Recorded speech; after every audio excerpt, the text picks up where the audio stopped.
চুয়াডাঙ্গার জীবননগর উপজেলার গয়েশপুর সীমান্তে বিএসএফের গুলিতে শহীদুল ইসলাম নামে এক বাংলাদেশি নিহত হয়েছেন। শনিবার বিকেল ৪টার দিকে ভারতের অভ্যন্তরে মাদক আনতে যাওয়ার সময় এই ঘটনা ঘটে বলে অভিযোগ রয়েছে। পরিবারের দাবি, শহীদুল গরুর জন্য ঘাস কাটতে গেলে বিএসএফ তাকে ধরে কাছ থেকে গুলি করে। তবে স্থানীয়রা জানায়, শহীদুল সহ ৬-৭ জন মাদক আনতে ভারতে প্রবেশ করেছিলেন এবং বিএসএফের চ্যালেঞ্জে তিনি হাসুয়া নিয়ে ধাওয়া দিলে তাকে গুলি করা হয়।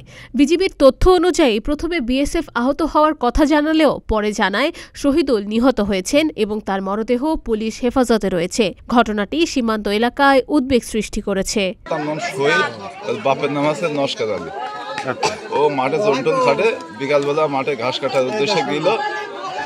যাওয়ার পরে শুনতে পাচ্ছি যে আসরের পরে বিএসএফ তাকে গুলি করে হত্যা করেছে এবং লাশ ওখানেই আছে বিএসএফ বাউন্ডারির ভিতরে। ওই বাড়ি গয়েশপুর, কিন্তু এই ঘটনাটা ঘটেছে আপনার ওই দুয়ালের মাঠ বলে ধোয়াখালী বিওপির আন্ডারে। আচ্ছা, তো এখন সর্বশেষ কি অবস্থা? সর্বশেষ অবস্থা হচ্ছে পারিবারিকভাবে আপনারা তো দেখতে পাচ্ছেন যে সবাই এখানে উপস্থিত, তার বাড়ি এবং মাঠে বিডিআর গেছিল, বিডিআর আছে, বিএসএফ সে যে জায়গায় তার তো দেখা যাচ্ছে না, অনেক দূরিতে দেখা যাচ্ছে। ইন্ডিয়া তার কাটার পাশে বিএসএফ লাইট মেরে এখন রাত্রিবেলা ধরে আছে, লাশ সেখানেই আছে।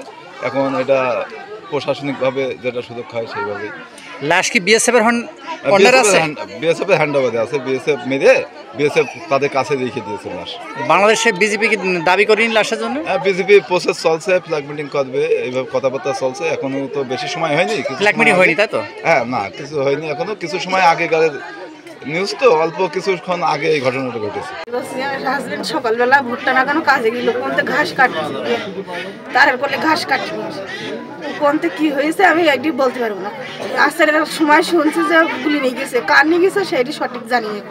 আমাদের গ্রামেরই ছেলে, বাড়ির কাছে ছেলে, আমাদের ওর নাম শহীদ, বাপের নাম নস্কার।